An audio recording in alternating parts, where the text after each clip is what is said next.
Hi friends, welcome to GS with studio Mallapur. అయితే మన Mallapur gym లో మనం డట్టింగ్ పెట్టించినాం. డట్ కూలర్స్ అంటారు దీన్ని.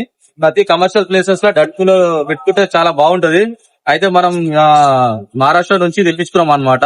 మన లోకాలిటీలో అది హైదరాబాద్ లో ఎక్కడ ఎవరు చేస్తలేరు. చాలా ఎక్స్పెన్సెస్ ఉన్నాయి. అయితే మనకి బడ్జెట్ ఫ్రెండ్లీలా ఏసీ బదులు డట్టింగ్ అనేది పెడితే చాలా కూల్ ఉంటది. అయితే ఫస్ట్ మన జిమ్ లోనే ఫస్ట్ టైం ట్రై చేసినాము. కొత్త బిజినెస్ స్టార్ట్ చేసిన అనమాట. ఫస్ట్ మల్లాపూర్ జిమ్ లో పెట్టినా, మళ్ళా చింగిచెల్ల జిమ్ లో ఇట్లా పెట్టినా. సరౌండింగ్ మొత్తం 360 డిగ్రీస్ పెట్టిస్తున్నా. ఇప్పుడైతే ప్రస్తుతానికి మన మల్లాపూర్ జిమ్ లో 2 పెట్టినా. అయితే ఎక్సలెంట్ అంది. మస్తు తోపు ఉంది అనుకోండి. మస్తు చిల్లు ఉంటది. 24 డిగ్రీస్ లో మీకు మస్తు చిల్లు కూలింగ్ ఇస్తుంది. అయితే మనం బయటికి వెళ్ళి తెప్పించాం అనమాట. ఒకసారి ఆ పర్సన్ తోనే అడిగి కనుక్కుందాం.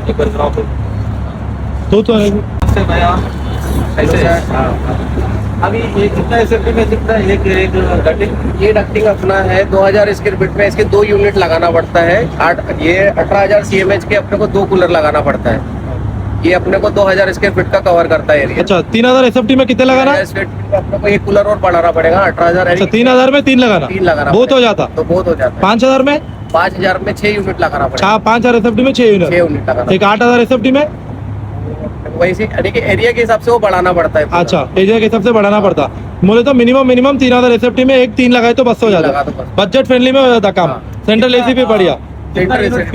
पर आवर को कितना यूनिट गिरता है? पर आवर को ये 2 यूनिट लेता है। पर आवर को 2 यूनिट लेता है। सबसे करंट अच्छा कम लेता है।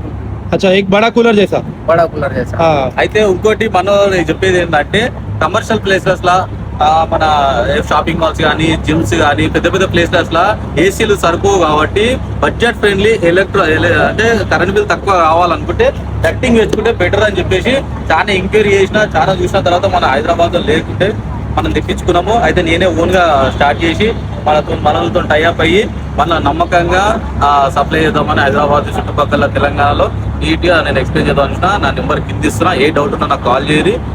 జెన్యున్ గా మీకు వర్క్ ఇస్తాం. ऐसा पूरा एक जाली वाली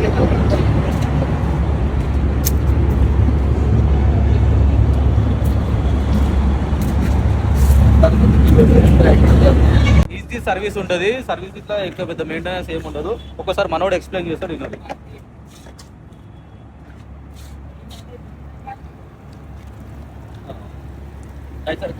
पंप क्या है?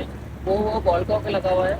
ठीक है, वो उससे ऑटोमेटिक पानी आता है। इसका ऑटो कट पॉइंट है वो। ये इसका पानी का है और ये ड्रेनेज का है। ఇక్కడ మనము 2 months కి ఒకసారి, 3 months కి ఒకసారి ఇది ఓపెన్ చేసి మొత్తం కడుక్కొని, మన ఏసీ ఉంటుంది కదా పైన, ఏసీ ఎట్లా క్లీన్ చేస్తారో దీనికి అలానే ఏసీకి ఒక రైతన జాలి సేమ్ అయితే జాలి సేమ్ అది క్లీన్ చేసుకొని పెట్టేసుకోవాలి. ఈ ఫోమ్ అనేది చాలా థిక్నెస్ ఉంటుంది. ఈ ఫోమ్ అనేది మనకి 4 సార్లు కాదన్నా, आराम से 4 years వస్తుంది అంటున్నారు. 4 years అంటే ఆల్మోస్ట్ మనకి మస్తు అయిపోతుంది. అప్పుడు మళ్ళీ పిలిపించుకొని చేంజ్ చేసుకుంటే సరిపోతుంది. ఈ వాటర్ లెవెల్ అనేది ట్యాంక్ లో ఫుల్ ఉండాలి. ఎప్పుడు ఆటోమేటిక్ వాటర్ వస్తుంది, ఆటోమేటిక్ కట్ ఆఫ్ అయిపోతుంది. వాటర్ అనేది ఫుల్ ఉంటే మీకు ఏ రిపేర్ రాదు అని గ్యారంటీ ఇస్తుంది. బ్రో ఇట్లా ఉంటది. ఏం చల్ల వస్తుందంటే దీని ముంగలు నిలబడితే అర్థమవుతుంది అనమాట దీని కూల్నెస్ ఏందనేది. ఇన్సైడ్ మనకి ఇట్లా డిజైన్ ఇట్లా వస్తుంది అనమాట. దీన్ని అడ్జస్ట్ కూడా చేసుకోవచ్చు. ఎటు కావాలంటే అటు పైకి, సైడ్ కి, లెఫ్ట్ కి, రైట్ కి అడ్జస్ట్ చేసుకోవచ్చు. మనమైతే ఇట్లా జిమ్ లో పెట్టించేసినాం అనమాట. దీని కూల్నెస్ ఏందనేది మన ఒక జిమ్ లో మన కస్టమర్ ని రివ్యూ తీసుకుందాం. ప్రవీణ్ భాయ్, ఇది ఎట్లుంది మన లోపల కూల్? కూలింగ్ అయితే చాలా బాగా వస్తుంది. మామూలు ఏసీకి దీనికి కంపారిజన్ ఏం లేదు. అంటే సేమ్ ఏసీ ఎలా ఉందో అలానే ఉంది. చాలా బాగా అనిపిస్తుంది. Okay, thank you so much.